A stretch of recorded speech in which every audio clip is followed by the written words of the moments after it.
Growing a business is kind of tricky right now. Supply chains are squeezed, tariffs and trade policies are dynamic, and cash flow, it's tighter than ever. You need clarity to come out on top. Without it, you risk falling behind. If only you could hop in the DeLorean and see the future, right?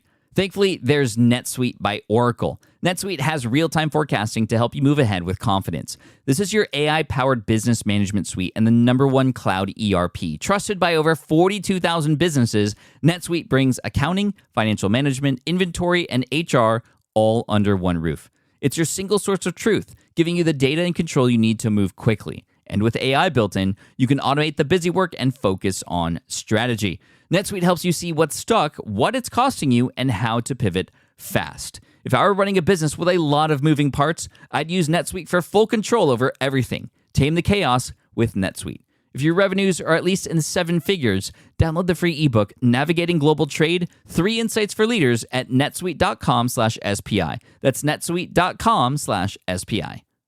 Congrats, your business is doing great. All your hard work is paying off, but you need help like now, and you have to hire fast. How can you hire amazing candidates quickly? Easy, just use Indeed.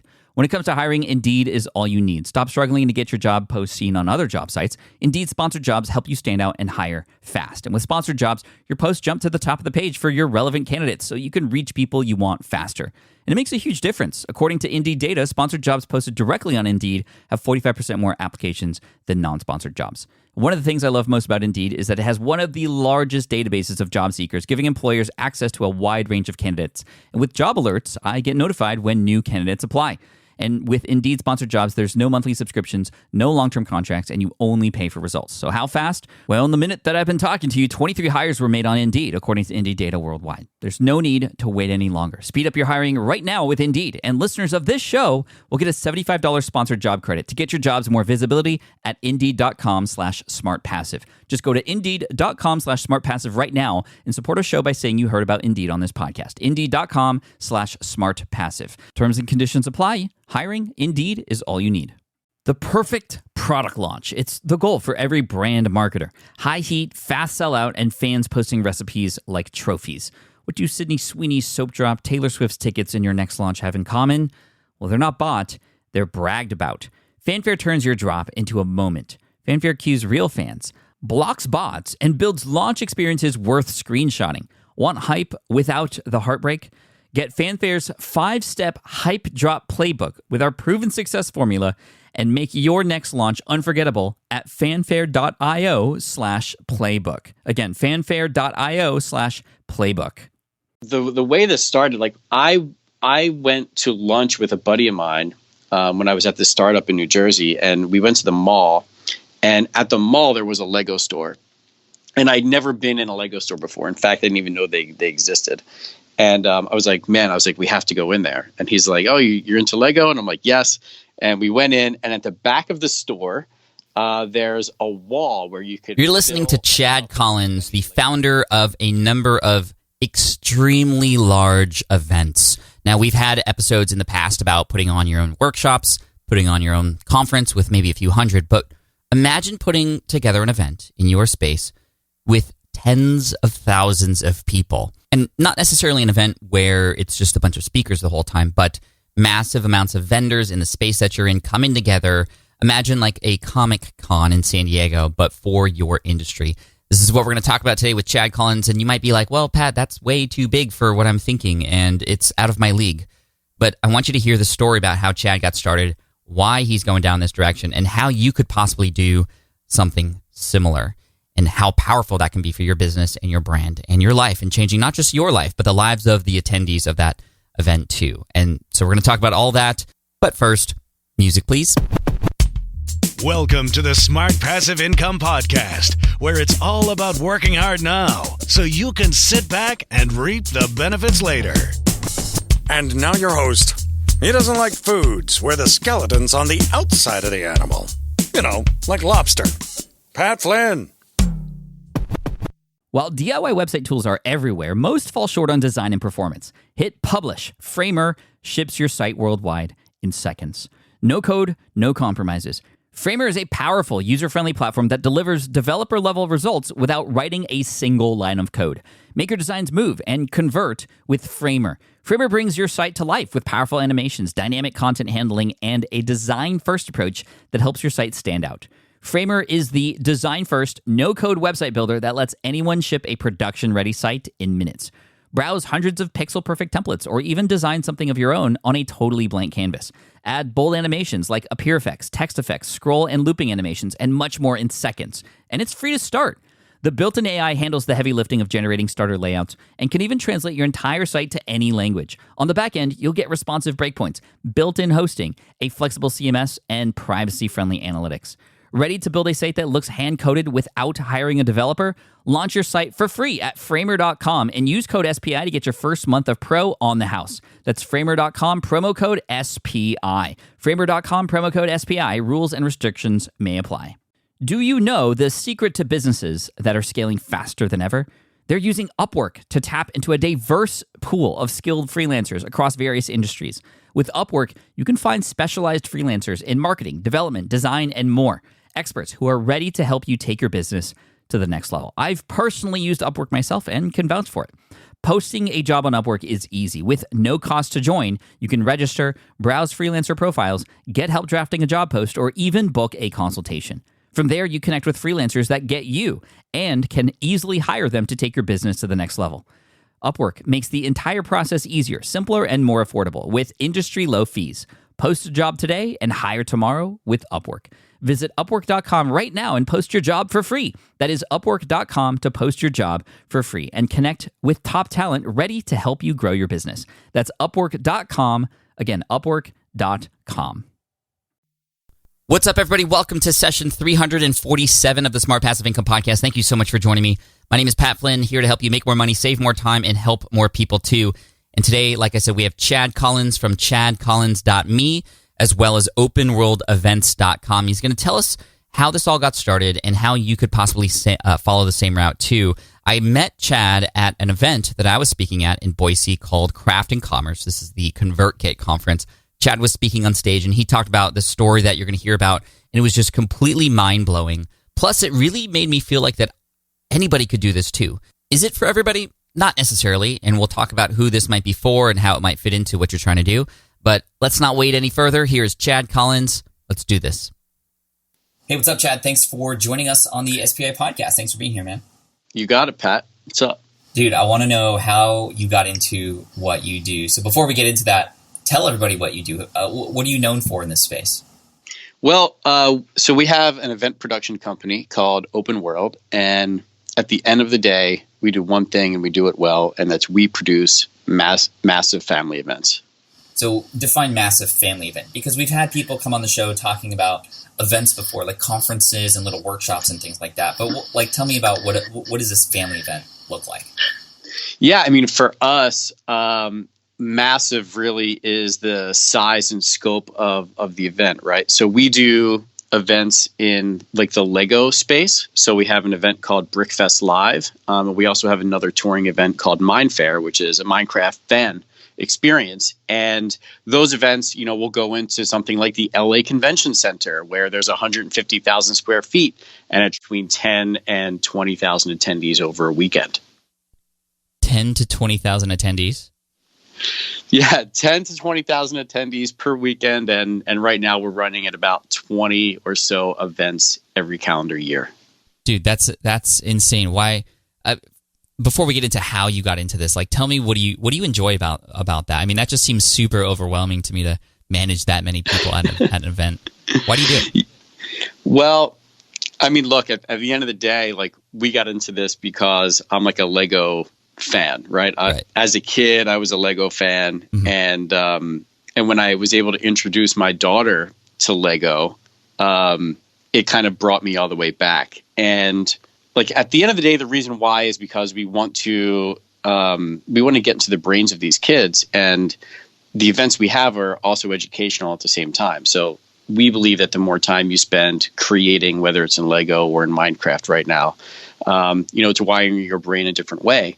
And really, there's an unlimited return on the investment in your time and dollars that you're spending in those two spaces at the moment. So STEM education is a big deal. I mean, you knowing from like your architecture background, I'm sure there was time spent, creating with different toys that you then applied to your career. And some of my best friends growing up are now in that space as well. And I know that us hanging out and playing like Lego as a kid is what led them to go achieve what they've achieved. Now, I remember watching your presentation at Craft and Commerce where you introduced to us this world of massive events like what you do. And you made me feel like I could really do it if I really wanted to. It kind of, I never had even thought about it. Why would you say that this is a business model that people should potentially be interested in? Because it's the most powerful thing that you can do for your audience. And really, we actually wanted to go to an event. Like my daughter and I started a YouTube channel, and through the growth of the YouTube channel, we wanted to show our audience that they could be in a room of people just as enthusiastic as you are, right? Mm-hmm. So we wanted to go to a Lego event, and the closest one was like several states away. Now, I live in Philadelphia, and it's a big city, and I was surprised that there was nothing in my area. But there were other Lego events happening, right? So the idea was, well, let's create one locally. Let's create one here so people don't have to travel so far to go to one. And when we did that, really the intention in the beginning wasn't to scale and create an event production company. The intention was just to have this one event in our backyard where we can invite, Lego enthusiasts to participate and also open it up to the public. It's not until we saw how there was demand, how we scratched this itch of so many families, that we thought, wow, this is something that we could bring on the road.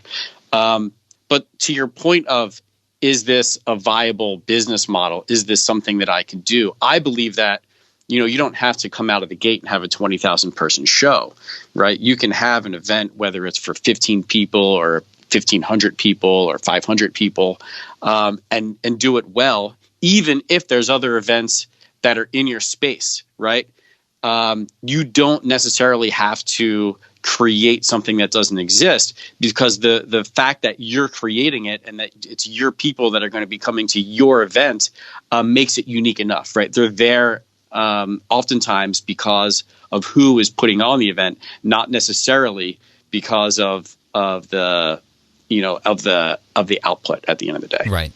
I'd love to understand the difference between something like what you said. It's a show. It's kind of an event like that versus a conference, which most of us are kind of used to, which is you go and there's a stage and there's speakers and maybe there's multiple speakers at the same time and maybe there's some networking events at night. How does what you do differ? Well, we are open. Basically, it's a public, right? It's a consumer show. So it's open from 9 or 10 in the morning to 5 or 6 at night. And we bring in and we host different hands-on activities and attractions that families can participate in together. So for something like Lego, for instance, where normally a child is at home and maybe they're playing with their mom or dad or brother or sister, they've never really played with hundreds or thousands of other people at the same time or competed in building challenges. And the same thing with Minecraft. We even have like what we call a learning lab at our Minecraft community event, where Minecraft, there's curriculum now that's being used in school. So we bring in these mentors, and they're teaching kids, how they can leverage their experience in Minecraft and start applying that to coding and more advanced things. And these are things, again, that yes, you could play Minecraft all day at home on your device or on your console, but when you come to an event like this and there's hundreds or thousands of other people, now you're experiencing it with them, shoulder to shoulder. Your parents are now being able to understand exactly why their kids are so immersed in this, and the light bulbs are going off in their heads too. That's cool. I like that. What's the price point of an event like this usually? So we range anywhere between, like 19, and then we'll go all the way up to close to $100, depending on the type of experience that you want. So early entry, bundled with, some swag, you're going to pay a higher price point.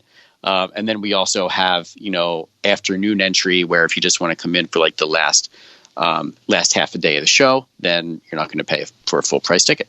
Okay, so it is a lot different than a conference in that, number one, the price point definitely lends itself to more the consumer level. And so I'm imagining somebody in the audience right now listening who may be in the field of, fishing, for example. Maybe they have a fishing blog. I mean, why not consider putting together an event where you can bring vendors and people who are interested in the space to come together to learn about things versus a conference where you have like professionals who are coming in and people sitting in, chairs listening all day. This is a completely different feel.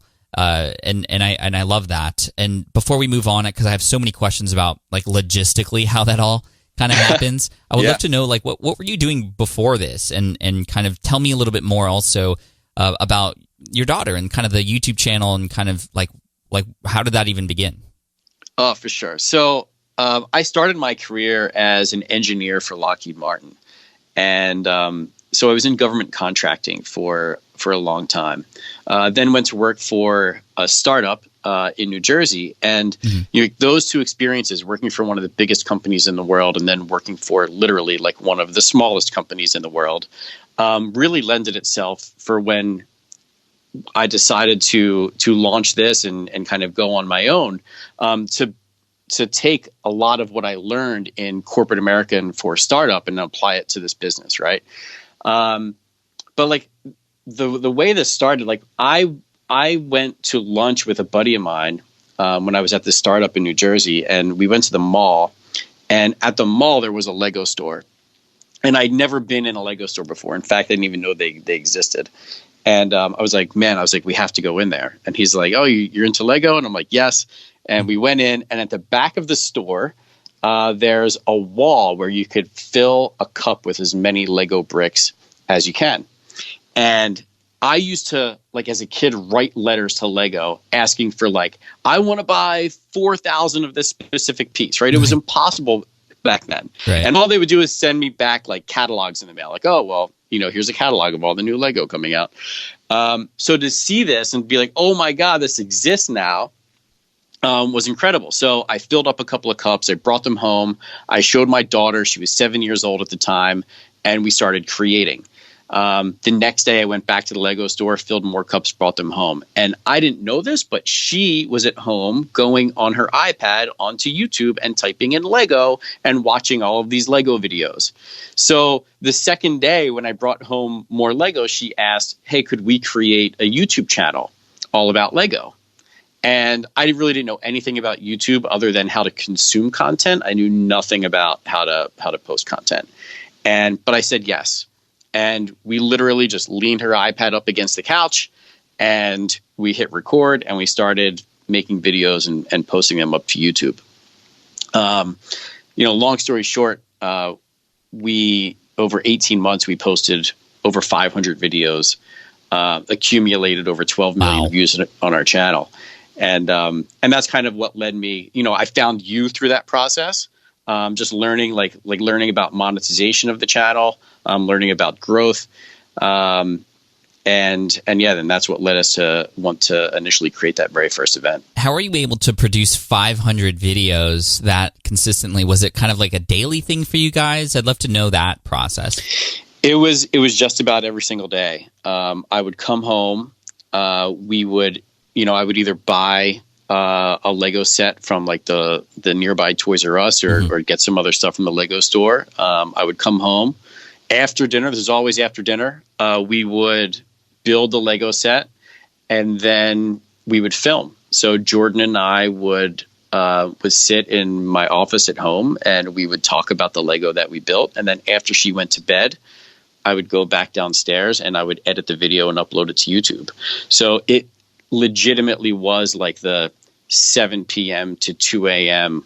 almost every single day, just getting those videos up, because during that time, I still had, my full-time job.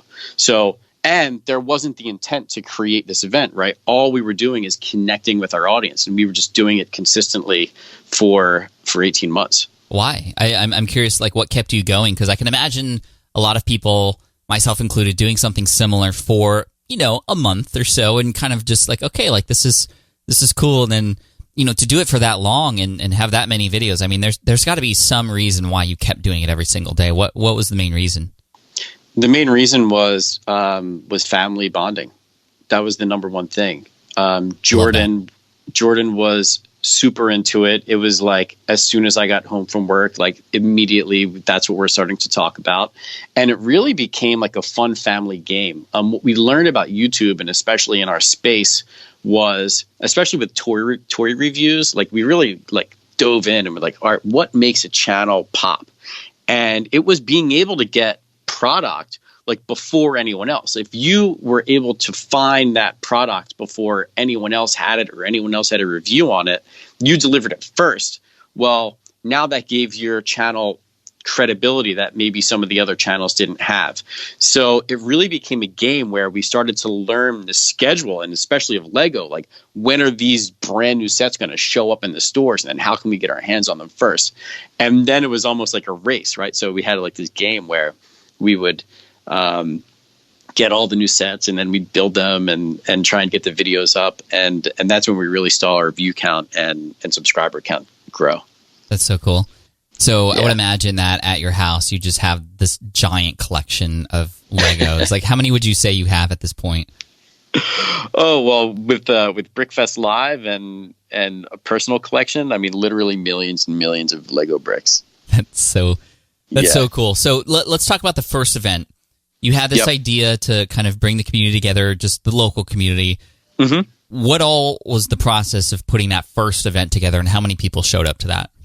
Yeah, the first thing we did is I found a venue, and I found there was an expo center just outside Philadelphia, and I called them, and here I am, like just someone who wants to do a show with zero event experience, and got an in-person meeting with them, which I thought was important because I really wanted them to get to know me and get to know what we were all about.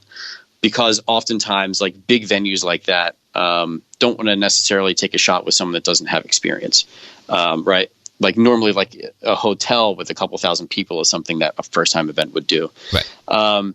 So they had about a 20,000 square foot space that they had available for us. And then the next phone call I made was to some of the local builders and some of the big blogs in the space. So the builders, there are clubs, right? Like any niche, there's a club or a group that you can go to.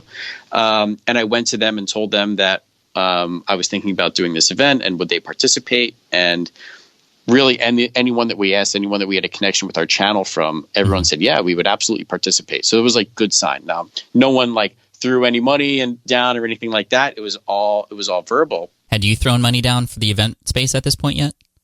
I had not thrown money down for the event space. All I had them do is hold the dates, and then you can get a venue to hold dates for you for a certain period of time, pencil it in, and until someone else comes in and says like they're definitely serious and wants to ink a deal. Mm-hmm. The next phone call was to Lego directly. They at the time had a community event liaison. Because there were these other Lego shows happening, they already had a process for approving new fan created events in that space. And when I talked to them at the time and laid out that I had already talked to the local group, the local Lego fan groups, I've already talked to a venue, I already have dates penciled in, it really made it easy for them to say yes, because I'd already done all this homework ahead of time. And typically when people have called in the past, it was, I want to create the event. And then they would say, well, go out and get all these things, check all these boxes, and then come back to us. Right. But we had already had those boxes checked. So once we got that okay, after speaking with Lego, then that gave me confidence to go ahead, sign the agreement, and then put some money down. Interestingly, I was also able to connect with a lot of vendors, right? So these are the people that are going to pay for a space for booth at your show. And I was able to start selling vendor space, selling booths. And that helped with the initial outlay for the venue. Had you had an event planner or somebody who had experience with events involved yet at this point when getting vendors to come and book booths and that sort of thing? Yeah, no. this was just leveraging experience that I had in implementations of different projects in corporate America. And I think, like anything, you guys probably talk about this a lot. It's like you need to have the vision of what this is going to look like and feel like at the end, right? What does a successful event look like and feel like, and then work backwards from there. So that's exactly what we did. And with an event, like, there's a date certain, right? So it's not like you're planning necessarily like a launch where if things don't go right, you can always delay it and push it out. I mean, once you sign that contract with the venue, you know that the day that it's going to happen, and there's really no moving it. So we just went backwards from there, and we gave ourselves a bunch of time. We had, we had like 8 or 9 months to plan it and start selling tickets and filling the space. So the vendors are really important because that provides a lot of income for yourself and the event, and to pay for the venue and all those kinds of things. Yeah. Is that where a majority of the income comes from? Like, I'm curious to know, tickets versus vendors in an event like that. Like, what percentage is where does the majority of the income come from? Yeah, the majority of the income right now is ticket sales. For that first event, it was absolutely ticket sales. And interestingly, we built up all this buzz that this event is coming, and we didn't have tickets on sale right away. So it was building up, like, on our channel, and then our vendors were talking about it, and the local groups were talking about it, that this Lego event is coming, but tickets weren't on sale yet. And then the October before the first show, which was April. First show was April 2014. October 2013, we put tickets on sale. In the first weekend, we moved nearly 5,000 tickets. What? Oh yeah, gosh. It was unbelievable. And then we actually stopped. Like, I hit the pause button. Like, no more tickets are going to be sold right now, because as a rookie event producer, I had no idea what 5,000 people in a room even looked like. So wow, I called the venue back and said, listen, here's where we're at with ticket sales so far. Does the space, I just want to make sure that we can accommodate these people in the space that we rented. And they're like, well, the space that you have would accommodate those people, but if you want to sell more tickets, we have more space available. So I was like, great, let's move into the bigger room. So we moved into a bigger room. It was like closer to 80,000 square feet. And then we were able to put more tickets on sale and end up selling out the event. Do you at this point know what the program's going to be like? Because I'm just like considering, okay, like, let's open up more room to get more people in, but it's like, what are they all going to do when they're there? Yeah, it was a big deal because you could open up more room, right? But if you don't, like, also double or triple the content, then you're going to have a lackluster experience. Right. And we made sure that we were going to go find more content. And for us, for that first show, it was the majority of the show was displays, right? People want to come in, they want to see awesome creations made out of Lego.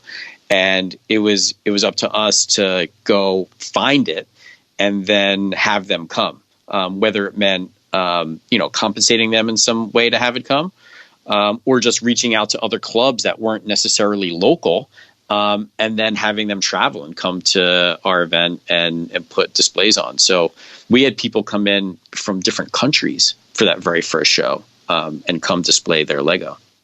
That's amazing. I can imagine like a team from Switzerland, or they're going to build something and they ship pieces of this giant structure with them, and they have it in their hotel room, like on the bed or something. Like that's just incredible that you could create that sort of experience. And then people come and they see, and Lego is a spectacle. It's definitely something to look at.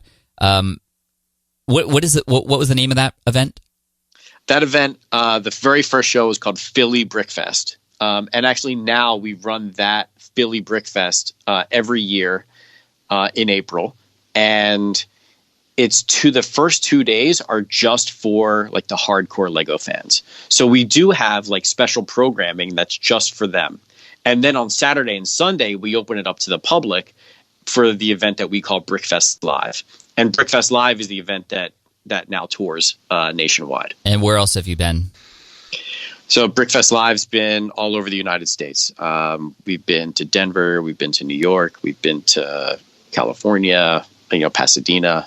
We've been to Houston. We've been to Minneapolis. I mean, we've done that show probably close to 50 times. That's amazing. I want to go back to when you did your first event.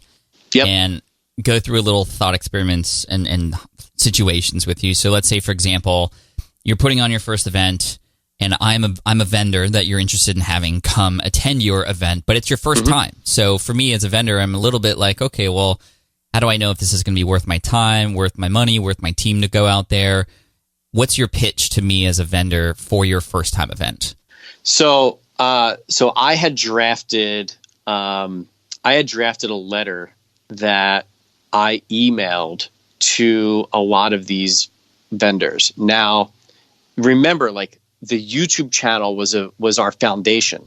So, and a bunch of these vendors had sent me things in the mail for Jordan and I to review on our YouTube channel to give them more publicity. That's awesome. So the first thing I did is I called the person that I had that best relationship with, a company called Brick Warriors, and he immediately was like, absolutely, like, if you do this event, I'm in. So once we got Brick Warriors in, then it was okay, and it's Ryan Haig is the founder of Brick Warriors. So who else do you think would want to participate? And he knew from the other events that he went to who would be the most likely to participate. And then we just kind of, went down that list methodically. Yeah. I also attended other Lego events before ours to go and get FaceTime with the potential vendors and the potential displayers. So there was an event in Virginia that I attended, and I was able to meet a bunch of these, that would become our clients.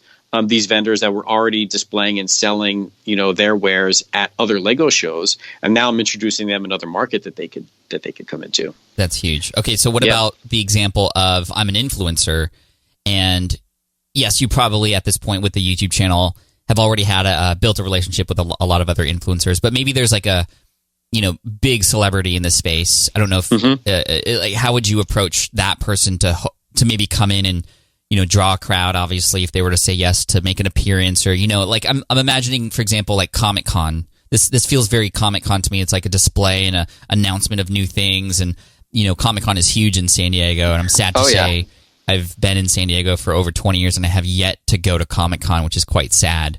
But I'm imagining, like, you want to get a celebrity, but it's your first event. Is that even possible? And if so, like, what is that conversation like? Yeah, there in the Lego space at the time, there was a channel called The Brick Show that was like the number one YouTube channel, right? And that's who, like, Jordan first saw. She would show me their videos, and that is really what inspired her to want to do YouTube. And I knew that I had to have a relationship with these guys, with this channel, and it would be great to, of course, have them at our events. And the way I initiated contact with them was, remember we talked about like being the first to get Lego sets, like, or being the first to get something. Yeah. We got something before their channel had it. And instead of just like going right to YouTube and putting it on YouTube, I reached out to them and told them I had it and offered to send it to them. Wow. So and then they replied back and said, you know what, like it's okay, like, we're going to find it, but do you have any of these other things? Right. So they were cataloging like Lego from like old stuff that also people never had reviews on. And I happened to have something that they wanted.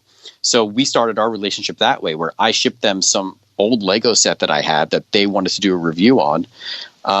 And then we just stayed in touch. Like, we would go to a New York Toy Fair. So Lego would invite certain channels, YouTube channels, to Toy Fair so we could, get video of all the new Lego sets before anyone else did. And there were only 2 or 3 YouTube channels invited. The Brick Show was one of them. We were one of them. And then that's where we were able to meet for the very first time. And that was before we hosted our very first event. So then by the time we were ready to host our event, they were one of the, influencers that I was able to call and say, hey, would you guys come?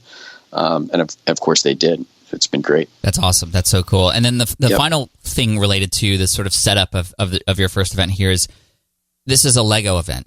you don't own Lego. Lego is another company. Do you or did you? How did you work that relationship? Because I want to encourage people to explore this as an option for a business model, but I don't want people to just go, all right, guys, I'm going to create an eBay event and I'm just going to throw it and sell tickets, and then all of a sudden eBay, which I know is very strict on how people use their brand, would likely shut them down and even worse. So how do you get around the legal of that? Yeah, so first off, we did contact Lego and let them know what our intentions were ahead of time.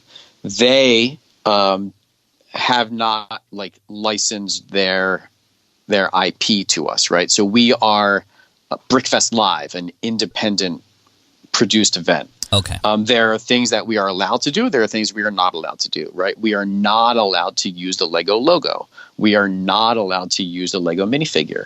But we are allowed to create our own brick-built mascot that we call BrickBot.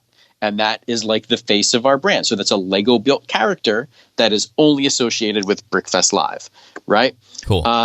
And we are allowed to descriptively say that it's a Lego fan experience. Okay, so that's not part of our name. The Lego trademarked name is not our brand, but we are allowed to use it as a descriptor and go on with that. Now, on the other side, with Mindfair, our Microsoft or Minecraft event, we are under license from Microsoft. So that's an event that we run in official capacity. Okay, and I'd love to kind of transition into that. Thank you for that, by the way. That's super helpful. Yep. And so obviously reaching out to that company to make sure everything is in alignment and that you're following the rules so that you can keep that relationship moving forward and everybody's happy. That's the most important thing. But you have this other event, so that's for Minecraft. And Minecraft, another huge thing that I am also involved with. Now it's like Lego, but in the digital space in Minecraft, which is really cool. How many years after the first event did you decide to explore this second event? It was a little more than 2 years after. So the first event was in April of 2014. We actually then produced another show called Young Innovators Fair, which is a science and tech show. That was January of 2016. And that brought in different, science and biology and all these different innovation worlds. It was so cool. And one of the worlds was called Hacker's Hideout. And in that world, we had a group come in and they wanted to do all this Minecraft stuff. We're like, great. So we had this idea that we wanted to do a Minecraft show. But then at that event in January, we really saw how much enthusiasm there was toward Minecraft, which really gave us the confidence to say, all right, the next big thing that we're going to do is going to be Mindfair. And then we did that show October 2016 was the very first time we did that. So a little after 2 years after the first show. That's amazing. And you said that one is indeed sanctioned and licensed through Microsoft. Did you approach them in a very similar way? Because you didn't have a Minecraft channel, did you? Right. We didn't have a Minecraft channel. And the first event that we did was not operated under a license. It was also operated as an independent production. Okay. So what we saw in it was interesting in the Minecraft space. So that's where you start talking about like the YouTubers and the celebrities. There are way more high profile influencers in video games now, especially and in Minecraft than there ever were and ever will be probably in the Lego world. Mm-hmm. So we knew that getting these YouTubers where kids are going to want to have meet and greets with and all that was a big part of it. So when we did our homework and we looked at, well, are there other events that have happened before in this space? What we found was Microsoft had their own event called Minecon that they did one time a year in one part of the world. And that was it. And it was a really high-end event. That's the one in the UK, right? They have had it in the UK. Yeah. They've had it in Anaheim. They've run it 4 or 5 times. And there were these other Minecraft events that had tried, independently produced Minecraft events that have tried to start, but they were mired by failure. And some events even sold tickets and then they ended up canceling the event the week before it happened. So there was this black cloud over other independently produced Minecraft events. And it's something that we had a battle against. But thankfully, we had this history of all of these other events that we produced. So when we went to approach now a potential vendor or sponsor or YouTuber to participate at Mindfair, right? Even though there was all this stuff that was happening like in the Minecraft community with like events that were non-starters, we were able to show, well, we have this body of work with Brickfest Live and Young Innovators Fair that gave them the confidence to say yes and want to participate. So it really all comes back down to like that initial foundation that we built, right? No, we do not have a YouTube channel, right? A personal like YouTube channel all about Minecraft, but it's still also riding on the foundation of the YouTube channel we had all about Lego, because that led us to Brickfest Live, which led us to Young Innovators Fair, which enabled us to promote and produce Mindfair. Love it. I think a lot of people are going to be wanting to start YouTube channels after this conversation. Yeah. But as you can tell, like, you know, you grinded for it and you went 500 videos in, and then it kind of unlocks these opportunities through these connections that you're making, which is really great. And I agree with you on the Minecraft stuff. Like, I know that, you know, my son follows a number of YouTubers who initially started as just Minecraft streamers and video YouTubers, and they're huge. I mean, like Dan TDM and Stampy Longnose, and you know, all these Unspeakable. Yep. Yeah, like I know these guys, and I feel like I know them a little bit more because they're in my house all the time through the YouTube videos that we watch. But they're so fun. And so, do you pay them to come? Do you like? I'm just still curious on the big time celebrities. How you get them to, because they're probably being asked all the time for things like this, and they probably have PR people that you're speaking through. I don't know. Like, can you give us some insight on? Because I mean, those guys are going to be the ones that sell the tickets, really, because people will come to see them, and you know that's. I mean, you talked earlier about like having it be an amazing place for a family to come. I mean, I know like Keone, if he saw one of his YouTube favorites, he would just have the best time of his life. I mean, that you want them there for those moments. How do you provide those moments with these celebrities who are so in demand? Yeah. So the thing is, there's a lot of things that you said there, and I think there's a lot of things to consider. So one is we actually won't announce our lineup until almost until like 2 weeks to 30 days before the show. So what that does for us, like we do announce that we are going to have like YouTubers, we are going to have creators at our show, but we're careful in the sense that like we're not leveraging necessarily their brand and their audience to sell tickets. Because if they happen to cancel, and a lot of like these guys are, you know, they're not professionals in all cases, and sometimes their plans change or other opportunities come up. Sure. And we don't want to get ourselves into a position where we're necessarily selling a ticket because one person is going to be there, right? Unlike a Comic-Con. Comic-Con's different. Like you mentioned, Comic-Con, the Avengers are going to be there, right? Well, you know the Avengers are going to be there. They are absolutely the reason why people are going to buy tickets. For us, we just want to let folks know, we're going to have 8 to 15 creators. We're going to announce them as we get closer to the show, but that's not necessarily the reason that they're buying the ticket. Okay. Once we announce it, we may sell some more, but it really puts us, the production company, the producer of the event, in the driver's seat, where we don't necessarily have to compensate a creator, you know, based on their following. What we are able to do with creators, if they do commit early and they do want to promote, we will give them affiliate links, right? So kind of just like any other event, like they could be compensated on the amount of tickets that they sell.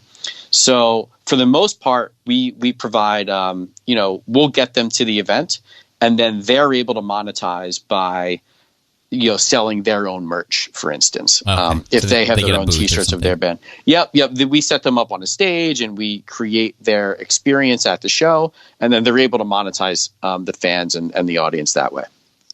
That's awesome. That's great. And I would imagine as a creator myself, to know that a company is not reaching out to me just to leverage the brand that I've worked so hard to build to sell tickets to their event. Like I'm not the reason. You're reaching out to me for the right reasons, kind of thing. Yeah. I mean, and it kind of like makes it easy. Like it really makes the conversation easier. Now, if you the flip side is if you do want to do an event and you want to build it around a certain one or two or three different people, then absolutely, like, announce them way ahead of time and leverage their audience and have them post on their social channels and give them those ticket links to go sell tickets. We decided for this particular event, to do it the other way. The brand Minecraft is big enough where that's what's going to drive the ticket sale, right? Not necessarily the creators that's going to be there.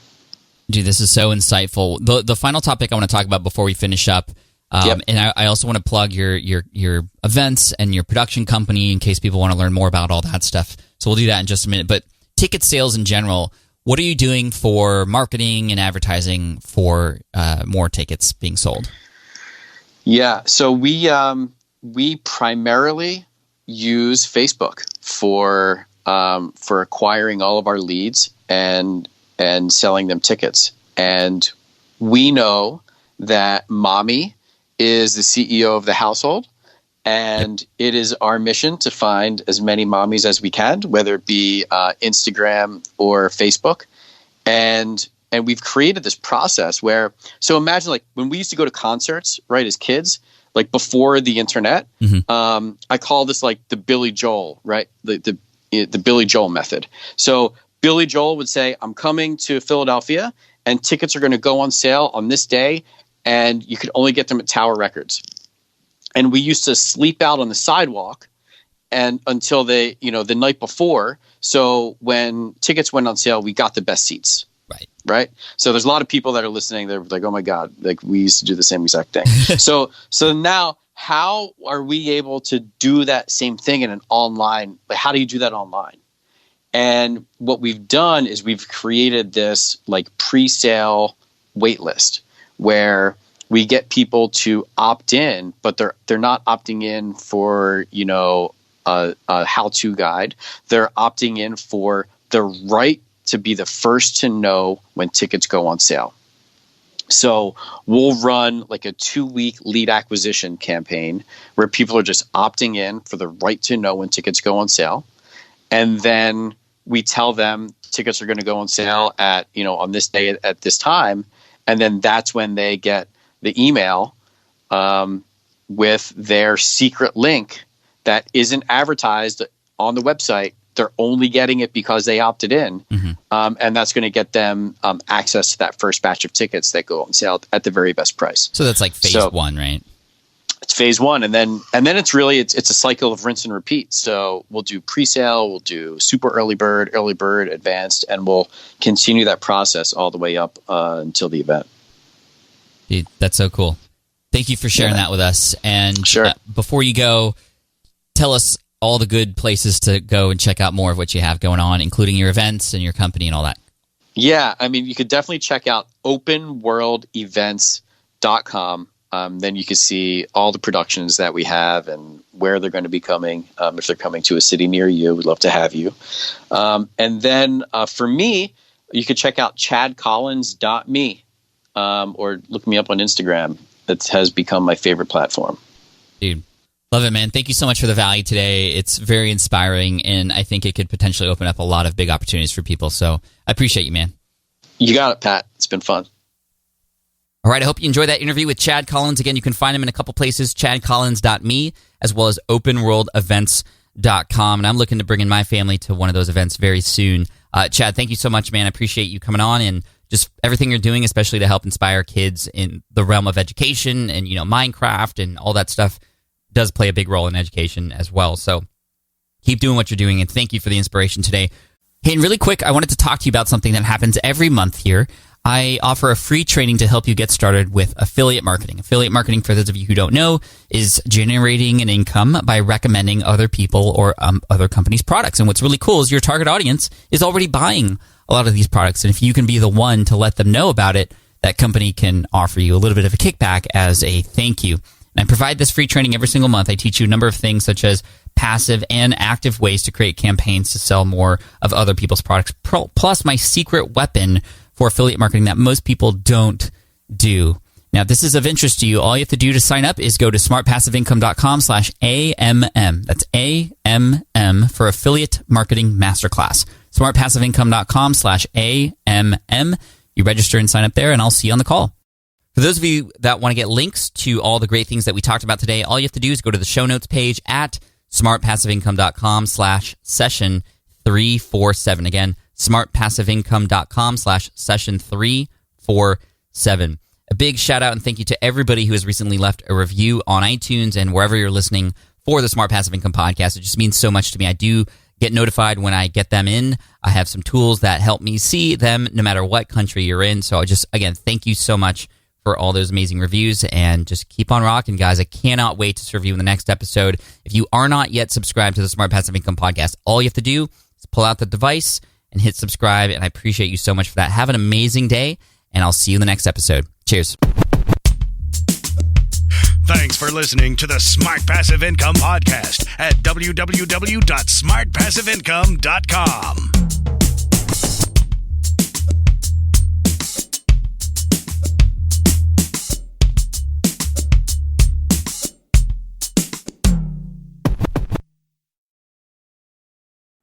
Have you dreamt about being your own boss, but still haven't made the first steps to making that dream a reality? Well, I get that. Starting a business can feel super overwhelming with legal forms, paperwork, finances. It's a lot. And that's why I'm excited to tell you about Taylor Brands. Taylor is a complete business builder designed to make launching your business simple and stress-free. You can register your LLC in just minutes, keeping your personal assets and the business assets separate from day one. From there, you get access to everything you need to get off the ground. Legal documents, licenses and permits, invoicing and bookkeeping tools, and even a 100-day business coaching program, all designed to help you hit the ground running. You'll also get a free, personalized business plan, branding tools, and so much more. And of course, listeners of this show get an exclusive 35% discount to get started. All you have to do is head to taylorbrands.com/SPI. That's TAILORBRANDS.com/SPI. Stop dreaming, start building with Taylor Brands. Hey there, quick pause here because I have to tell you about a tool that completely transforms the podcasting workflow, Riverside. I get it. I used to juggle multiple platforms just to record one podcast episode. It was exhausting. Zoom for recording, Audacity for editing, and then a bunch of different apps just to create clips and social posts. I've tried other ones as well. They were okay, but they were clunky and super time-consuming. That's where Riverside has massively helped. I can do it all in one place: recording, editing, repurposing, one platform, one streamlined flow. I just log in, record with my guests no matter where they are in the world, and just like that, studio-quality audio and high-resolution video all in one. And get this, even if your Wi-Fi glitches, Riverside records locally on your device so everything sounds and looks crystal clear. But here's my favorite feature, Riverside's AI editing tool. You can remove silences and filler words with just one click.